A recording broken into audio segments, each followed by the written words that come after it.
l'actualité automobile. Faites le plein. Un parcours bien contrôlé. C'est le Guide de l'auto.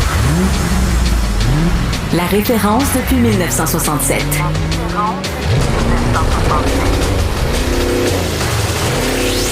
Le Guide de l'auto.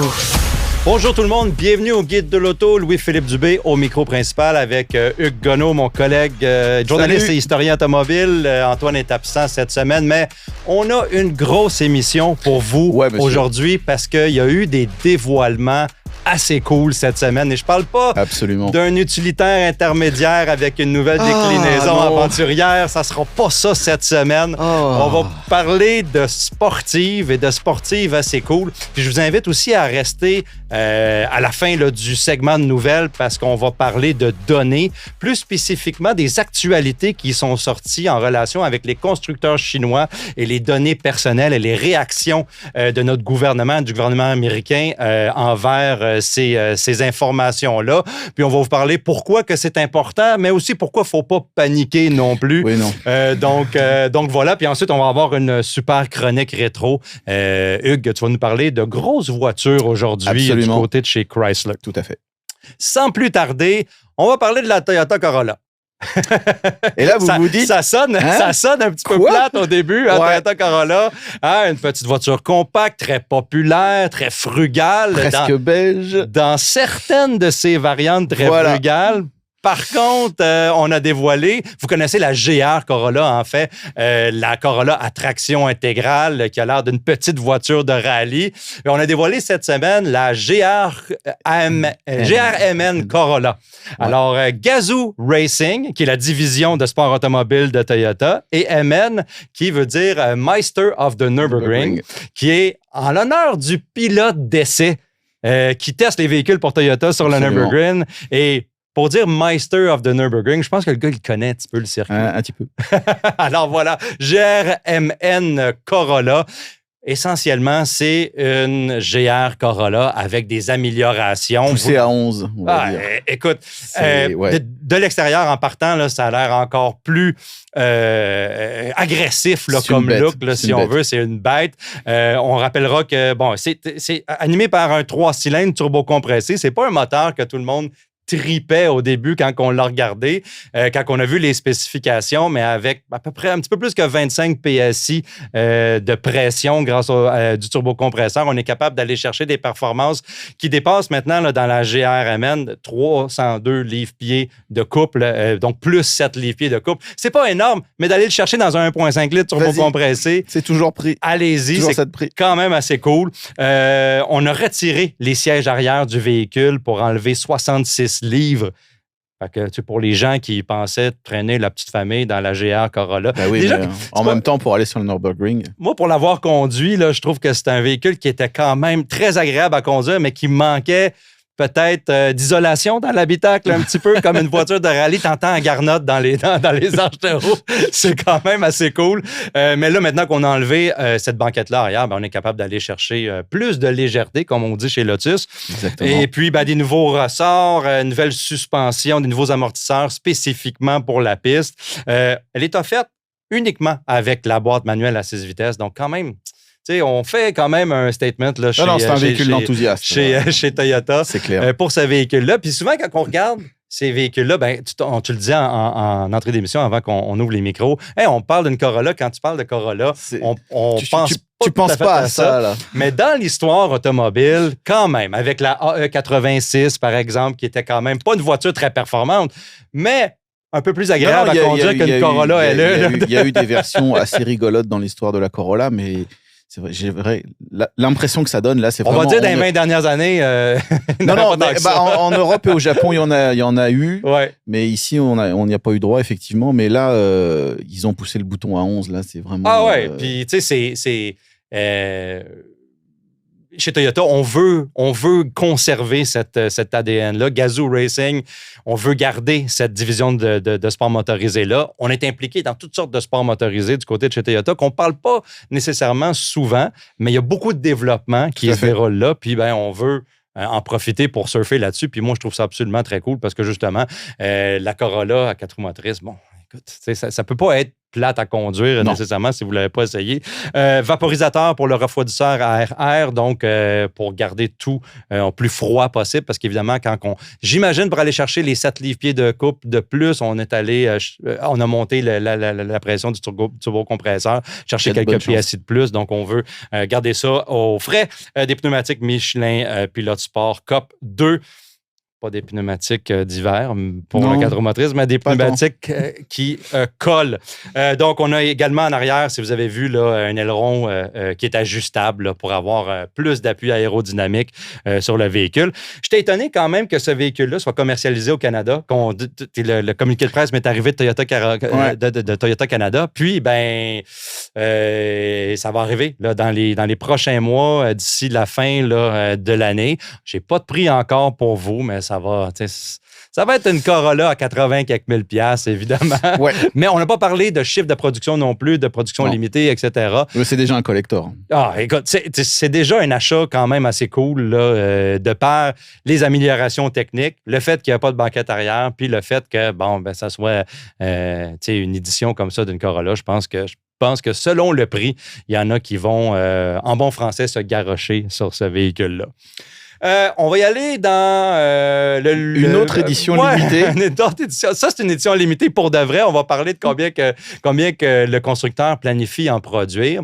Mais si vous vous rappelez, l'an dernier, en septembre, on a dévoilé le Audi Concept C, qui était comme une sportive extraordinairement futuriste, mais qu'on pensait qu'elle allait être un petit peu le retour de la R8. On n'a pas eu droit au retour de la R8 encore. Par contre, on a la Nouveau Larry. C'est absolument fidèle au Concept C comme véhicule. Et non, ce n'est pas animé par une motorisation entièrement électrique, mais bien un V8 biturbo. Écoute, tu l'as dit tantôt, puis quand on le regarde comme ça, la partie arrière, elle te fait penser à quoi? Murcielago. Voilà. Même la photo de devant, tu regardes le traitement de la partie arrière et tu regardes, tu fais, mais en fait... Et puis, dans les portes, la carrosserie assortie, ça fait penser à la R8, en arrière, tout ça, tu sais. Vraiment, vraiment beau comme concept. Si on regarde, par exemple, la nouvelle Ferrari versus ça, dans les goûts sont dans la nature, c'est subjectif, on se l'est dit la semaine dernière entre nous autres. Bon, ça, c'est digne de Audi, évidemment. Je reviens à ce que je disais tantôt, ce n'est pas une voiture 100% électrique, mais bien V8 biturbo compressé avec 3 moteurs électriques. Ça vous fait penser un petit peu V8 turbo compressé à une Lamborghini. Hein? La motorisation de la Temerario, c'est un peu ça. V8 4 litres. Évidemment, on va chercher 987 chevaux au total avec cette motorisation-là et ces 3 moteurs électriques. 3 moteurs électriques dont 2 sont en avant et 1 est entre la transmission et le bloc en tant que tel. Et qu'est-ce que j'aime à propos de ces moteurs-là? Là, le moteur que vous voyez à l'écran, c'est le moteur de la Temerario. Ce n'est pas celui de la Audi Nouveau Larry. Nouveau Larry, d'ailleurs, qui est le nom de famille d'un célèbre pilote italien. Il faut le mentionner, Taddeo. J'ai pris cette image-là du moteur de la Temerario pour montrer un peu le moteur à flux axial électrique, Axial Flux Motor, dessiné et conçu par YASA. YASA, c'était une petite start-up qui a été rachetée par Mercedes-Benz. Absolument, en 2021. Merci, en 2021. Merci pour ton historique de YASA, parce que c'est une entreprise qui me fascine par le fait qu'elle a été capable de développer un moteur électrique complètement différent de qu'est-ce qu'on connaît, hein, le Barry en tant que tel, dont le flux magnétique voyage perpendiculairement à l'axe du moteur, tandis que là, ça voyage parallèlement à l'axe. C'est comme une grosse sandwich là, en tant que tel, avec plusieurs couches. Et puis, ça permet d'avoir une densité, un poids qu'on voit rien. Là, ce moteur-là que vous voyez à l'écran, c'est un des moteurs de la Temerario qui a été apposé 2 à l'avant, 1 en arrière sur la transmission. Ça ne pèse que 17,3 kg. Ça a un diamètre de 30 cm uniquement. Donc, tu sais, Peut-être pas à bout de bras, là, mais comme de même, là, ça se tient comme moteur. Absolument. Et ça peut développer, pas dans la Temerario ni dans la Nouveau Larry, jusqu'à 1000 chevaux. Là, c'est peak horsepower. On a trouvé des problèmes de refroidissement un petit peu, je pense, chez Yasa pour aller chercher 1000 chevaux. Mais tu sais, jusqu'à 220 livres-pieds de couple là, dans la Nouveau Larry, ce moteur axial-là. Donc, capable de réagir très rapidement, mais surtout d'être très compact et de respecter le langage de design du véhicule, hein, parce que c'est un petit peu ça le problème dans le design de véhicules électriques. La batterie, mais deux aussi, ces moteurs-là, comment qu'on les positionne. Alors, ce moteur-là est d'une densité extraordinaire. Il est dans certains véhicules Ferrari hybrides. Il est également dans certaines participations avec Koenigsegg, là, si je me rappelle bien. Oui. Non, Koenigsegg, si je ne m'abuse, c'est un développement maison. Oui, il y a le Dark Matter, le moteur Dark Matter qui appelle, mais il y a aussi, je pense, une collaboration. Écoute, peut-être que je me trompe. Évidemment, dans les produits Mercedes aussi, puisque maintenant, ça appartient. Oui, évidemment, dans les produits Mercedes, je ne l'ai pas mentionné. La nouvelle AMG GT 4 portes utilise des moteurs Yasa.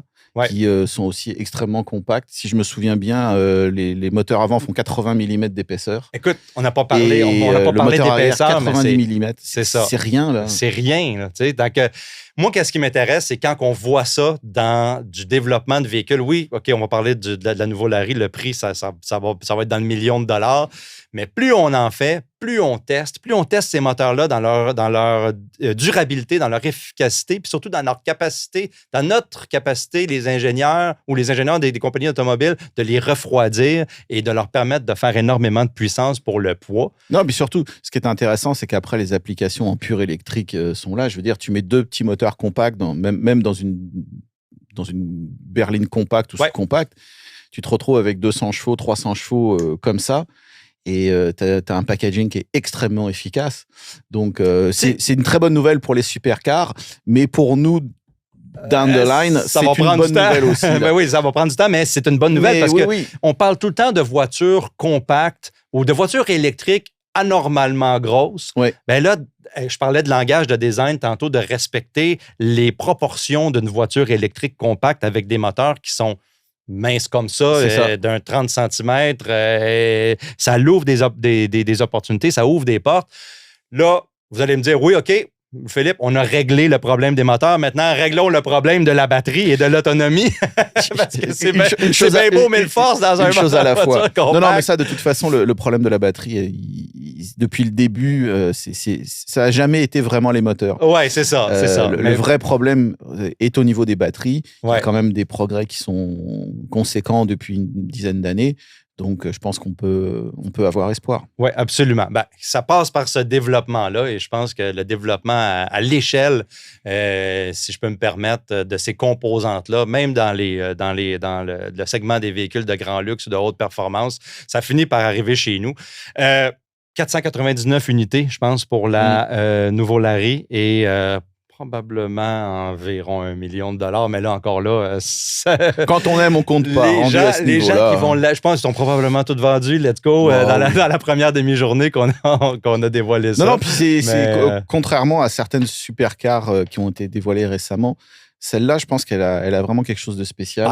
Écoute, c'est quelque chose qui va garder sa valeur avec les années. Mais quand on a vu le concept C, justement, on s'est dit, Audi s'en va dans la bonne direction de design. Dans mon souvenir, c'était plus un format proche de la TT. Et là, on est vraiment sur quelque chose de beaucoup plus gros, dans le même langage stylistique. Mais si c'est ça la direction d'Audi qui s'en vient, ça pourrait être assez intéressant. Oui, je suis d'accord avec toi. Toujours dans les véhicules dispendieux, la BMW M2. Vient de recevoir ou va recevoir pour l'année modèle 2027. Un petit addon. Un petit addon. Je l'ai dit parce que je suis partagé puis on va en jaser. L'option de la traction intégrale, l'option d'avoir les 4 roues, en fait. Pour la M2, là, propulsion, les puristes de BMW, toujours propulsion. Là, maintenant, on va avoir cette option-là de pouvoir avoir un rouage intégral. Et ça va dans le sens de BMW dernièrement. avec, par exemple, la M5, qui est hybride, de plus en plus pesante. Je pense qu'on en a parlé, puis on s'est dit, ces véhicules-là deviennent de plus en plus pesants, de plus en plus... Ils s'éloignent de plus en plus de leurs origines, je pense, en termes de sportives. Ça ne veut pas dire qu'elles ne sont pas performantes, ça ne veut pas dire qu'elles ne tiennent pas la route. Beaucoup mieux que des véhicules sur la route. Par exemple, je suis curieux de voir un peu l'opinion des gens à la maison aussi, puis de nos lecteurs du Guide de l'auto, de qu'est-ce qu'ils pensent de ça. Évidemment, on a 473 chevaux, 443 livres-pieds de couple. Tout ça est envoyé aux roues arrière de manière normale, même avec l'option à traction intégrale. Par contre, quand on détecte du patinage, il va y avoir de la puissance qui va être envoyée, du couple qui va être envoyé aux roues avant.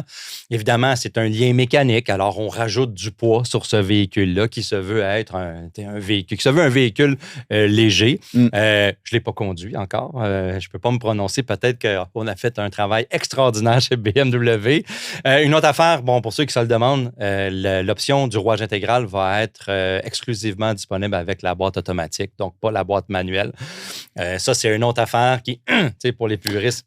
Ouais, mais justement, je te dirais, quand tu es rendu à ces niveaux de puissance, il y a puriste. C'est pas parce que tu es un puriste que tu es capable de maîtriser ce genre de puissance-là. C'est pour ça que je voulais t'entendre sur ce sujet-là, parce que, tu peux dire, je veux de la manuelle, je veux ceci, je veux cela, mais quand tu es rendu à ce niveau de puissance-là, c'est quand même très agréable d'avoir ce genre de soutien. Oui. Et puis, ça rend ta voiture utilisable plus longtemps dans l'année. Oui. Donc, tu n'es pas obligé de rouler dans un char plate 4-5 mois par année. Moi, je trouve que c'est une option qui est intéressante parce qu'elle te donne l'opportunité justement de n'avoir quand même la puissance envoyée que aux roues arrière si tu le choisis. Si tu n'avais pas cette option-là, si tu n'avais pas cette capacité-là, je te dirais, OK. C'est comme ça par défaut là, dans le fond, mais, dans le véhicule. Mais tu peux garder cette possibilité-là. Donc, je trouve que c'est un add-on qui est plutôt intéressant. Et c'est pas parce que tu es un puriste que tu as forcément le talent pour maîtriser 470 chevaux. Puis aussi, BMW le voit d'une manière commerciale. Là. Je veux une M2, je veux pas me faire dans le trafic, là, dans la circulation avec une boîte manuelle. Je veux pouvoir utiliser ce véhicule-là toute l'année, etc. Donc, c'est généralisé, on le voit. Mais il y a quelques semaines de ça, toi puis moi, on parlait de la CT5V Blackwing on faisait un parallèle entre les sportives allemandes et la CTS qui avait eu beaucoup de difficultés à suivre. Et là, maintenant, je trouve que les sportives allemandes s'en vont de plus en plus vers les commodités et le rouage intégral est comme ça. Et puis la CT5V Blackwing, propulsion, boîte manuelle, 665 forces, pas contrôlable par le commun des mortels. Hey, c'est une sportive allemande, là, ça. Là, mais je pense que le marché s'en va là de toute façon. Aujourd'hui, tu peux pratiquement mettre pas en toutes les mains, mais tu peux mettre un char de 600 chevaux presque entre toutes les mains, avec toutes les assistances. Avec toutes les assistances. Donc, la puissance, c'est un truc, je pense que de toute façon, j'espère que ce 4 roues motrices n'enlève pas grand-chose. Oui, ça rajoute du poids, mais ça n'enlève pas grand-chose à l'agilité du châssis. Je pense que... Non, c'est vraiment le poids, là, essentiellement. À mon avis, le surpoids doit être quand même assez raisonnable. Ouais. J'ai hâte de voir c'est quoi, parce que j'ai pas les spécifications techniques, mais peut-être qu'on va les recevoir. Puis surtout, qu'est-ce que ça va donner sur la route. Petite note sur Ineos. Oui. Le Grenadier, on connaît ce véhicule-là, le Ineos Grenadier, on l'a essayé au Guide de l'auto. Un véhicule de robuste de chez robuste, là, on va se le dire. Un camion qui est inspiré un peu de Land Rover, si on veut. Pas un peu. Basé sur pratiquement... Non, le patron d'Ineos, c'est un maniaque de Land Rover. C'est lui qui possède le tout premier Land Rover de l'histoire. Ah, c'est vrai? Ah ouais, c'est intéressant. Il l'a retrouvé, il l'a fait refaire à prix d'or.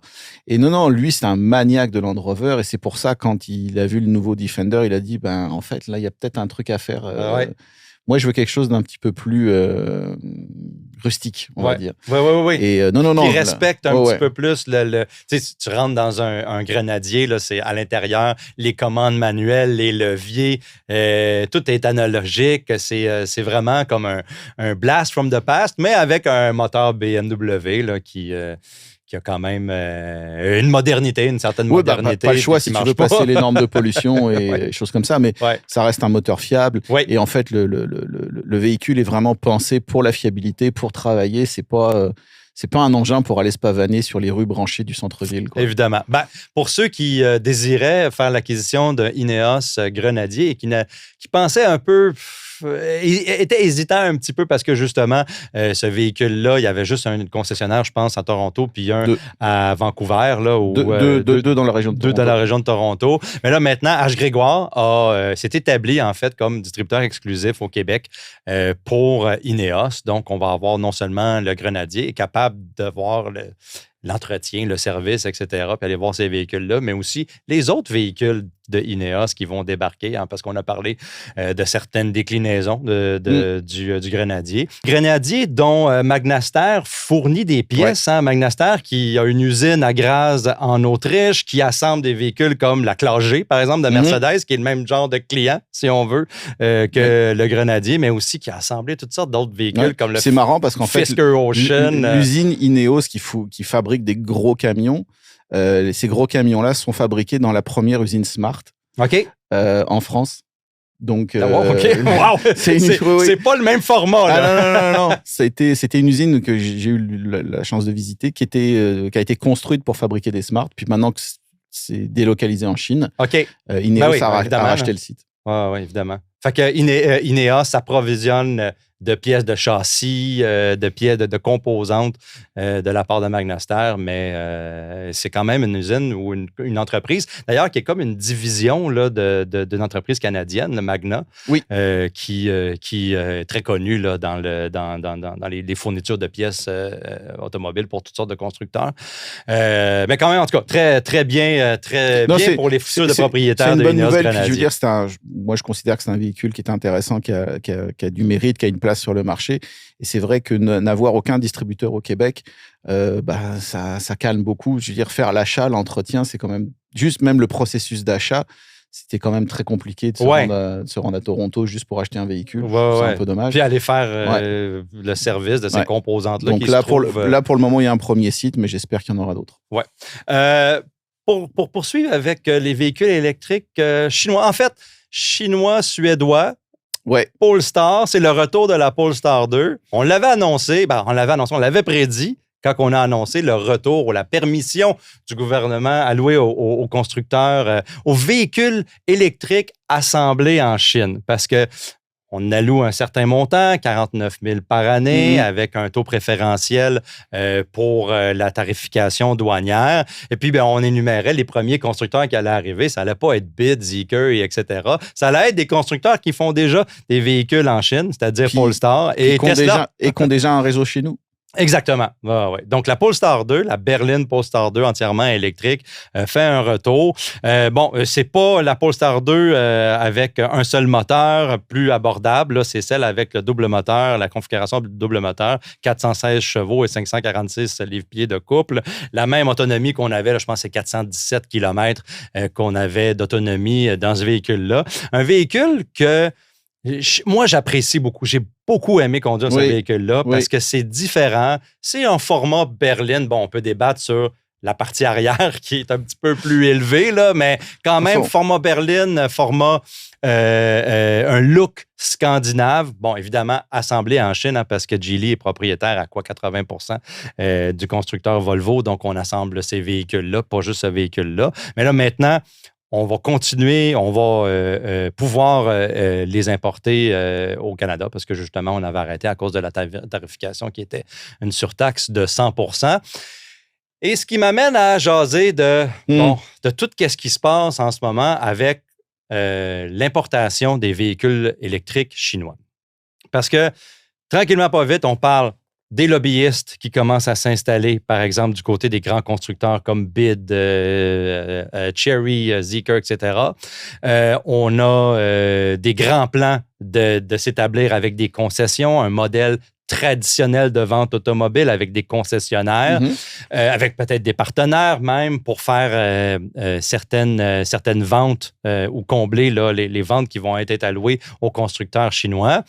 Mais on a plusieurs clochettes d'alarme qui sonnent non seulement du côté américain, mais également du côté canadien au sujet de la confidentialité des données qui sont enregistrées ou captées par les véhicules chinois, de par le fait que ces compagnies-là, certaines de ces entreprises-là sont très, très proches du régime gouvernemental en Chine. Je pense à Chery, par exemple, qui est très près. Geely, ça ne l'est pas nécessairement, mais encore là, les structures là-bas, c'est pas comme ici. Exactement. Donc, on a, du côté, par exemple, du gouvernement, on a émis certaines inquiétudes du côté du gouvernement américain en proposant même des projets de loi. La semaine dernière, 2 projets de loi qui ont été proposés pour non seulement empêcher certains véhicules d'être assemblés aux États-Unis ou d'être importés aux États-Unis et vendus, et même des véhicules d'entrée aux États-Unis. Ouais. Ne serait-ce que pour une journée, là, parce que justement, ces véhicules-là, ils captent des données, ils renvoient des données over the air. C'est pas des affaires qu'on connaît pas. Vos téléphones le font. Là. Les téléphones cellulaires, c'est toute une sortie médiatique pour parler de quelque chose qui existe déjà, mais parce que les entreprises chinoises sont impliquées, bien là, on en parle de cette manière-là. Regarde, c'est un sujet qui est très, très compliqué. Le problème que j'ai avec ça, c'est est-ce que quand Tesla filme à l'intérieur de ta voiture, et il y a eu des scandales où les employés de Tesla se moquaient exactement. des conducteurs, etc. En quoi c'est mieux que Elon Musk ait accès à toutes tes données personnelles et puisse te filmer à l'intérieur de ta voiture que le gouvernement chinois?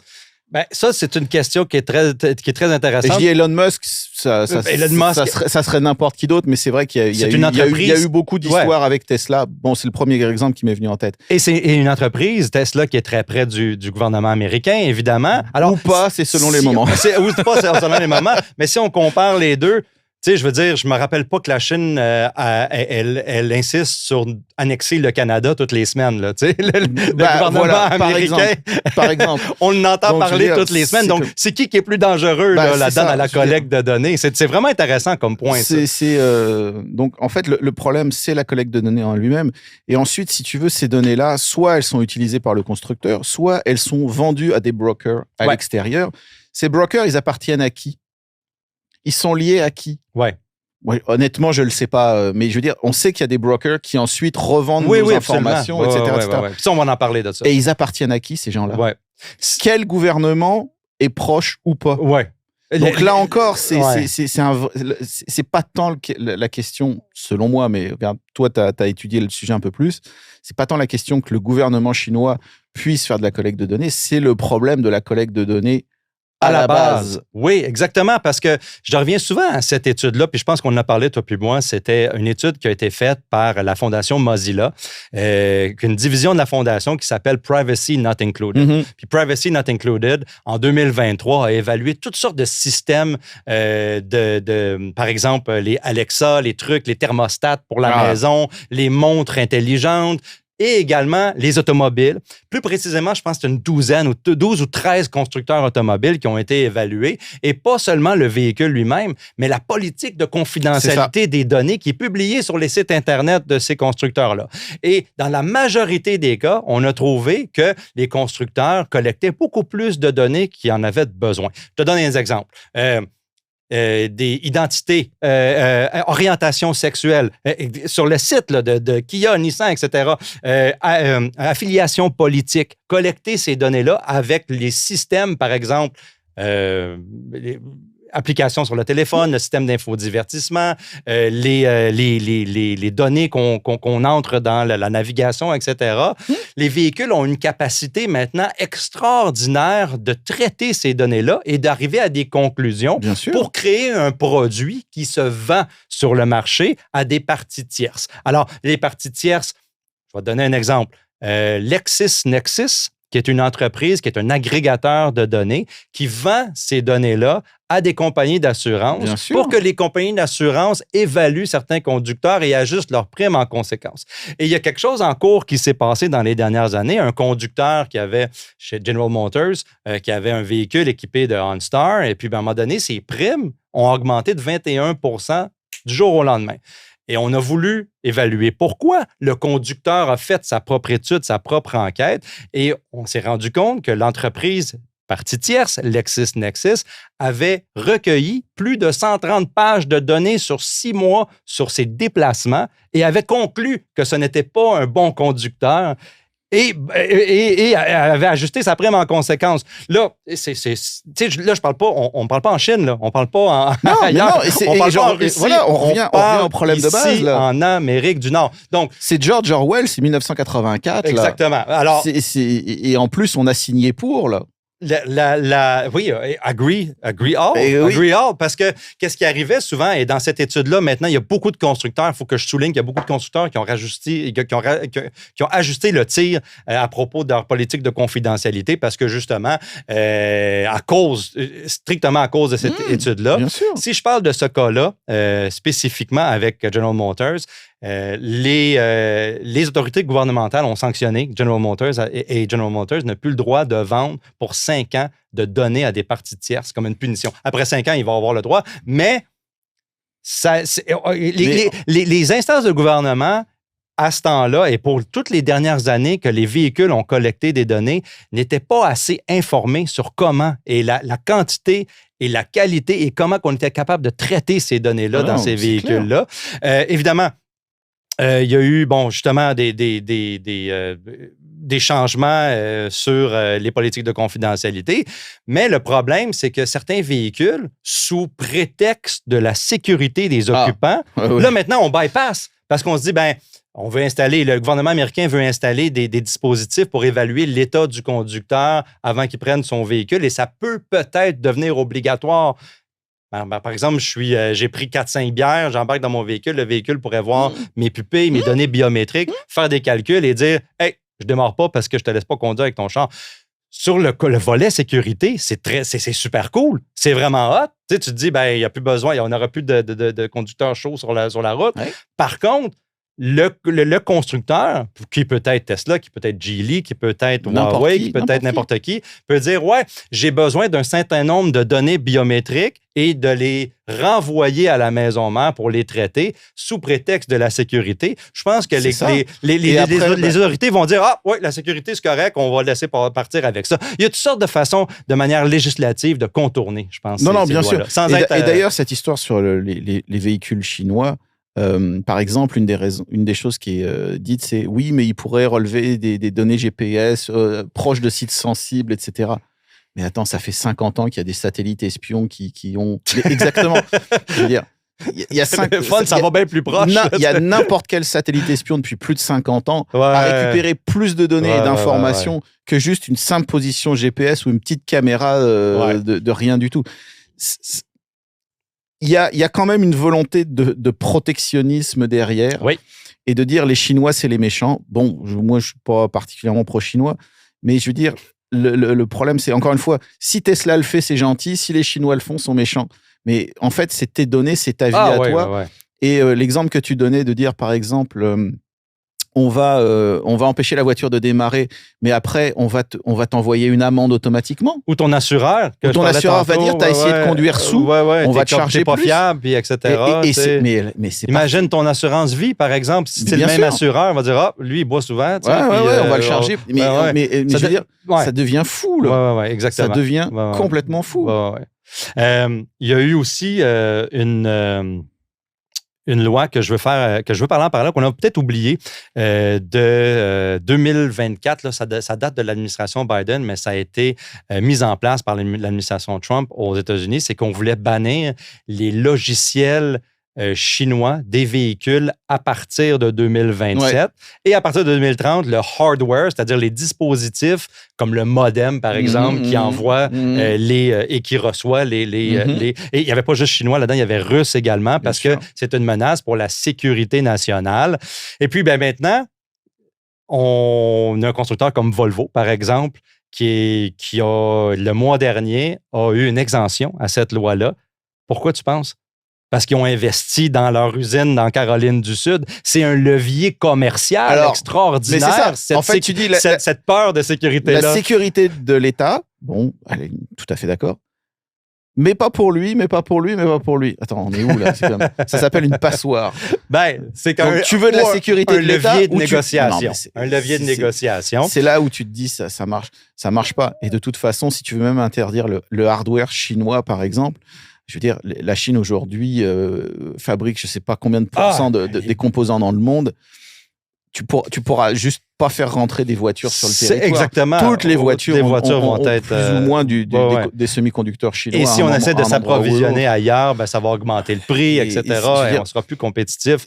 On a, avec toutes ces histoires de données, on a créé un monstre et c'est un problème que je considère insolvable. Ouais. L'interprétation c'est insolvable. En fait, à un moment, tous les bords, tous les côtés. Et en fait, il va falloir que ça pète très très fort pour qu'il y ait des vraies législations qui soient faites et que peut-être qu'il y ait certains gouvernements qui disent qu'il faudrait peut-être qu'on reparte un petit peu en arrière. Une petite lueur d'espoir, une étude que je lisais tout dernièrement qui disait que dans la dernière année 2025-2026, l'intérêt pour la collecte de données des constructeurs automobiles pour les données personnelles était de moins en moins bonne parce que c'était pas assez payant. Parce que l'offre est tellement bonne sur le marché de ces données-là, avec les montres intelligentes, avec tous les autres dispositifs qui deviennent plus intelligents, et les réseaux sociaux, etc., etc., etc. Donc, les agrégateurs de données sont comme, ouais, on va te payer, mais pas tant que ça. C'est pas tant que ça. Alors, on pensait que ça allait être un marché dans l'automobile de 100 milliards de dollars en 2030. Le pronostic, maintenant, les prévisions sont pas mal moins hautes que ça parce que, justement, les constructeurs, ils disent, hey, premièrement, on va se faire pogner parce que ça n'a pas d'allure comme, justement, GM avec OnStar a eu un problème. On risque des problèmes légaux. Puis aussi, on peut se concentrer sur collecter des données pour avoir des véhicules autonomes à la place de se concentrer sur des données pour vendre à des compagnies d'assurance. Ce qui me paraît être un bien meilleur business model. Mettons qu'on pour un constructeur automobile, je vous le rappelle. Exactement. Mais encore là, je suis certain qu'il y a une possibilité d'avoir le hardware ici, c'est-à-dire la voiture, les roues, le moteur, etc., et les données, la collecte de données, mais qui peut également rester ici chez nous. Même si c'est un véhicule qui est assemblé en Chine, on peut avoir avec les centres de données maintenant, on peut avoir un oversight. J'utilise un terme anglophone, mais un regard, ça se peut. C'est possible techniquement. Est-ce qu'on va le faire, les gouvernements? Non, parce que le levier est juste trop important. Mais regarde, là, c'est un peu de la parano, mais est-ce que, par exemple, le constructeur ne pourrait pas mettre un Trojan Horse quelque part et faire de la collecte de données de façon insidieuse, etc. Je veux dire, on le voit on le voit déjà avec les téléphones, donc de toute façon, il y a malheureusement pas de solution idéale, je pense, à tout ça. Une longue discussion qui a qui a des tentacules technologiques, politiques, etc., et personnels surtout, mais moi, ça me passionne. Mais tout pour dire qu'on n'a pas fini avec ces histoires-là. On va enchaîner après la pause. Hugues, tu vas nous parler de ta chronique rétro avec des grosses voitures Chrysler. Qui ne font pas de collecte de données. Qui ne collectaient pas vos données, qui s'en foutent un peu de qu'est-ce que vous faites durant votre journée. Merci, revenez après la pause. Le guide de l'auto. Hugues, aujourd'hui, on s'en va dans les bateaux, mais pas ceux qui flottent. Hein? Non. Les Chrysler pleine grandeur. Quoique ceux-là, ils ont coulé. Ah ouais. de manière figurée, on va se dire. Chrysler pleine grandeur, 1979 à 1981. Après le désastre des Dodge Aspen et Plymouth Volare en 1976, le renouvellement des modèles pleine grandeur était crucial pour Chrysler. Malheureusement, les Chrysler Newport et New Yorker, les Dodge Saint-Régis et Plymouth Grand Fury de 1979 à 1981 vont s'avérer être les mauvaises voitures au mauvais moment. Bon, Parle-nous là, un peu du contexte. Dans quelle situation se trouve Chrysler quand ces voitures-là sont arrivées? Ah, Chrysler. C'est haut, très haut, c'est bas, très bas. L'histoire de la compagnie est une véritable montagne russe. À la fin des années 60, l'entreprise est sur un haut. Son président, Lynn Townsend, arrivé à la tête de Chrysler en 1962, a mené une politique d'achat et d'expansion à l'international qui s'est montrée payante. Mais au début des années 70, le vent tourne.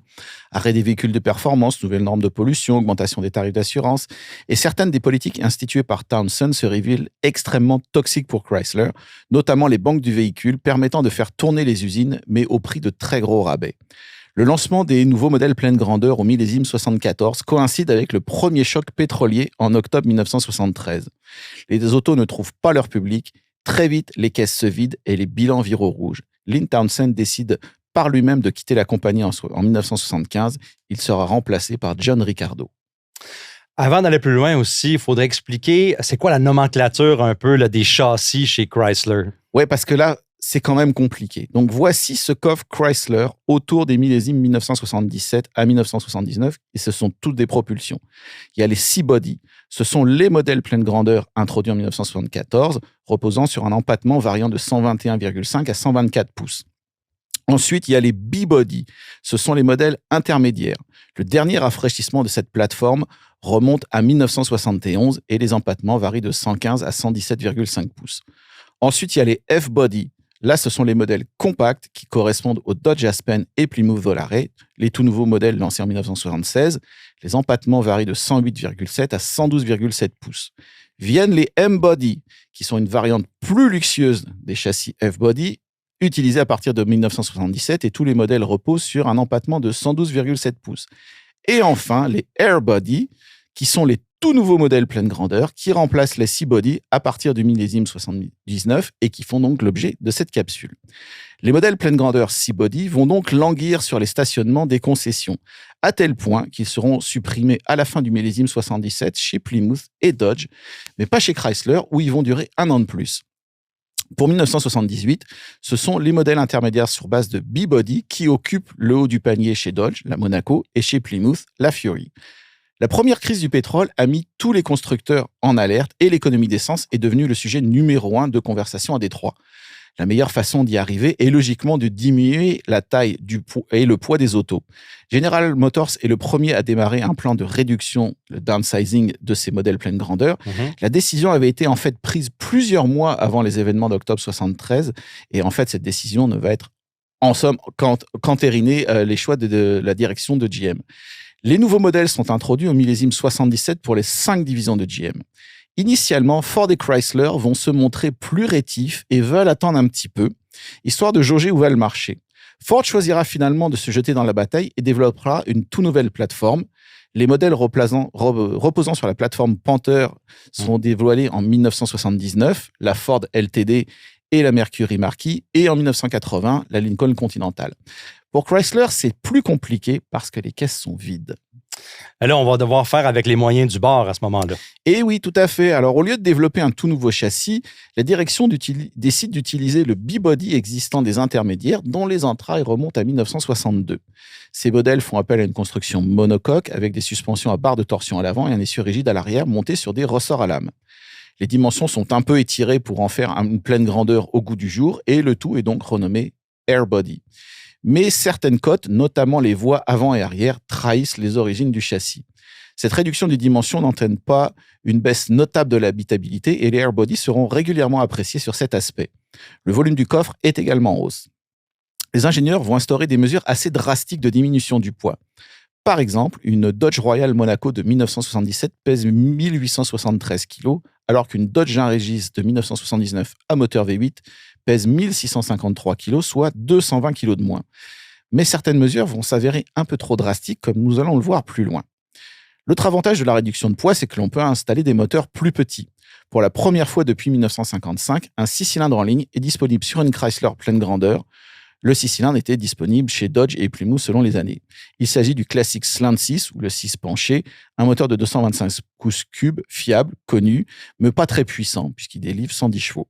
Suivent les habituels V8 de 318 pouces cubes, 5,2 litres, Version carburateur de corps de 135 chevaux et les 360 pouces cubes, le 5 litres 9, 150 chevaux en version carburateur de corps et 195 chevaux avec un carburateur 4 corps. Et tous ces moteurs sont proposés dans différentes configurations, 49 États, Californie et haute altitude, et Canada. Les traditionnels 400 pouces cubes, 6,6 litres, et 440 pouces cubes, 7,2 litres, jugés trop énergivores, disparaissent de la gamme de véhicules particuliers. Les lignes classiques mais élégantes des nouveaux Airbody sont réalisées par les équipes de Richard G. McAdam, qui a succédé à Elwood Engel à la tête du design de la société en 1973. McAdam sera poussé vers la sortie en 1980 après l'arrivée de Lee Iacocca à la direction de Chrysler en 1978 et sera remplacé par Don De La Rosa. Mais c'est tout de même sous la direction de McAdam que seront dessinés les K-Car, les modèles qui vont sauver Chrysler au début des années 80. Si la direction choisit de réduire ces véhicules, elle souhaite cependant conserver une allure de voiture pleine grandeur et demande aux designers d'aller dans ce sens. Et de toute façon, le châssis B de Chrysler a déjà un empattement plus long que les Ford et Chevrolet de 1979. Au final, les Airbody feront entre 20 et 30 cm de plus que leurs concurrentes américaines, ce qui va s'avérer désastreux en termes de timing. Malgré des poches vides, Chrysler investit significativement dans l'usine de Lynch Road, à Détroit, qui sera la seule à fabriquer les Airbody. Ouverte en 1928, elle va bénéficier d'une modernisation importante, y compris l'installation de 14 robots de soudage. Et pourtant, les autos qui sortiront du site auront de nombreux problèmes de qualité, plusieurs employés préférant faire le party ou même carrément saboter leur travail. Avec ces conditions affreuses, la direction de Chrysler n'hésitera pas à fermer l'usine à l'arrêt de la production des Airbody. Et là, les nouvelles pleines grandeurs vont arriver pour le millésime 1979. Tous les produits Chrysler de l'année modèle 79 sont lancés le 5 octobre 1978. Les premiers modèles R-Body sont la Dodge Saint-Régis, mais pas au Canada, où elle n'arrivera qu'en 1980, la Chrysler Newport et la Chrysler New Yorker, la plus huppée des trois. Plymouth n'a pas droit à de modèles pleine grandeur. À ce moment-là, la gamme Plymouth en 79 est une véritable misère, se limitant aux horizons et aux volarés. Contrairement à Ford et Chevrolet, il n'y a pas de variante familiale ou coupée, Chrysler n'ayant pas eu les moyens de développer ses carrosseries. Paradoxalement, c'est la Newport qui est la moins chère des trois, et c'est ce modèle qui sera mis de l'avant pour les ventes aux flottes, principalement à la police qui appréciera son espace intérieur et sa tenue de route. Ah ouais. Et c'est d'ailleurs là que la Newport sera majoritairement écoulée, et c'est pour cela que vous pouvez l'apercevoir dans de nombreuses séries télé des années 80, notamment T.J. Hooker avec William Shatner. Les trois modèles se distinguent légèrement à l'extérieur. La Newport adopte une calandre classique à motif rectangulaire et 4 phares carrés. La Saint-Régis bénéficie d'une calandre à rectangle fin et de cache-phares vitrés rétractables, semblables à ceux de la Dodge Magnum coupée. Enfin, une calandre à ligne verticale et des cache-phares couleur carrosserie ornent la New Yorker. Il existe bien sûr des différences au niveau de la liste d'équipements. La plus importante est que la New Yorker n'a pas, logiquement, droit aux 6 cylindres en ligne. Les Newport et Saint-Régis bénéficient d'équipements similaires. Direction et freins assistés, freins à disque à l'avant, barre anti-roulis avant, transmission automatique TorqueFlite à 3 rapports. Mais pour obtenir la climatisation, le régulateur de vitesse, l'essieu arrière glissement limité, le toit ouvrant, la radio, le volant inclinable, les vitres électriques, le verrouillage central, le toit vinyle ou différents éléments décoratifs, il faut mettre la main à la poche. Un ensemble de remorquage comprend le V8 360 pouces cubes avec un radiateur à haute capacité, des suspensions renforcées, une batterie de 500 ampères, un alternateur plus puissant, des roues plus larges et des refroidisseurs d'huile de direction et de transmission. Un ensemble open road disponible pour les V8 inclut des suspensions renforcées, barres de torsion, ressorts et amortisseurs, des roues plus larges et une direction assistée plus ferme. Cet ensemble sera monté d'office sur les véhicules de police. La New Yorker vient de série avec le toit vinyle avec vitre opéra, cette petite vitre arrière sur l'arrière de la porte, un bandeau d'éclairage arrière sur toute la longueur, les vitres teintées, une horloge numérique, les vitres électriques et des finitions plus flatteuses. Comme sur les Newport et Saint-Régis, de nombreux équipements sont en option, y compris le cuir. Pour les clients les plus exigeants, un ensemble Fifth Avenue est proposé et comprend une peinture 2 tons champagne exclusif avec toit vinyle assorti, des enjoliveurs à rayons, un intérieur en cuir champagne, un fini faux bois unique, une moquette plus épaisse et l'ensemble éclairage. Dans son essai des Newport et New Yorker de l'édition 79, le guide de l'auto recommande le 318 pouces cubes au 225 pouces cubes et estimant que le 360 n'est pas, je cite, indispensable. L'ensemble open road est également préconisé. Parmi les points forts des autos, on retrouve les sièges, l'ergonomie, le silence de roulement, l'amélioration du comportement routier et du freinage par rapport au modèle 78. La direction est par contre jugée imprécise et le sous-virage trop prononcé. Mais la conclusion de l'essai est sans appel. La Ford LTD, présentée la même année, apparaît comme, je cite, plus moderne et mieux conçue. Donc, l'ensemble Open Road, c'était comme la Police Pack. Là, si ça faisait le Police Pack comprend l'Open Road. Je comprends. Mais là, les Chrysler pleine grandeur vont se retrouver en quelque sorte dans une tempête parfaite. Alors, malheureusement, oui. Et les événements en Iran en janvier 1979, 3 mois après le lancement des R-Body, vont entraîner un second choc pétrolier au printemps. Comme en 1973, Chrysler fait preuve d'un timing horrible. Tout d'un coup, être la plus longue des modèles pleine grandeur américains n'est plus un avantage. Et puis, il y a les problèmes de qualité. En voulant réduire le poids, les ingénieurs ont installé des pièces trop faibles à de nombreux endroits. Même le levier de vitesse à la colonne pouvait casser. Aïe! Tout comme le commodo de clignotant. On rapporte des problèmes au niveau des pare-chocs, de l'électricité, de l'étanchéité à la pluie, des portes qui ferment mal, des plastiques intérieurs fragiles, la peinture mal finie. Vous vous souvenez un peu de l'ambiance qui régnait à l'usine. Ouais. Évidemment, les premiers acheteurs vont rapidement faire passer le mot. Pourtant, les ventes se portent initialement plutôt bien, notamment grâce aux flottes où Chrysler est bien placé. La compagnie produit 138 974 exemplaires pour 1979. Mais les chiffres vont considérablement baisser les années suivantes, comme chez la concurrence, mais Chrysler sera plus fortement impacté. 49 648 exemplaires en 1980 et seulement 23 277 exemplaires en 1981, la moitié. Soit une baisse de 83,3% en seulement 2 ans. Cela représente un total de 211 899 exemplaires en 3 millésimes. Pour référence, Ford a écoulé 611 713 LTD et Chevrolet 1 044 878 Impala et Caprice classiques sur la même période. Oh, wow. Il va y avoir quelques évolutions là, à travers les modèles. Suite à la demande des concessionnaires Plymouth, principalement pour réaliser les ventes de flotte, le modèle Grand Fury est ajouté pour 1980, y compris au Canada. Il comprend la calandre de la Newport et se distingue par une version S particulièrement peu équipée. Pour ce millésime, les choix de couleurs sont modifiés. La Fifth Avenue reçoit une nouvelle couleur, Black Walnut, et la colonne de direction ajustable. La New Yorker obtient la climatisation de série et la Saint-Régis bénéficie d'un nouvel ensemble Touring très rare. Les puissances des moteurs baissent et une nouvelle version à carburateur 4 corps du 318 pouces cubes est ajoutée pour 160 chevaux. Le changement le plus important du millésime 81 est la disparition du 360 pouces cubes. Le 6 cylindres voit sa puissance baisser à 95 chevaux alors que le 318 reprend un peu de vigueur. 145 chevaux en version 2 corps et 170 chevaux en version 4 corps. Les grilles avant des modèles Chrysler sont revues, petit carré pour la Newport qui se distingue enfin de la Grand Fury, fine lane horizontale pour la New Yorker.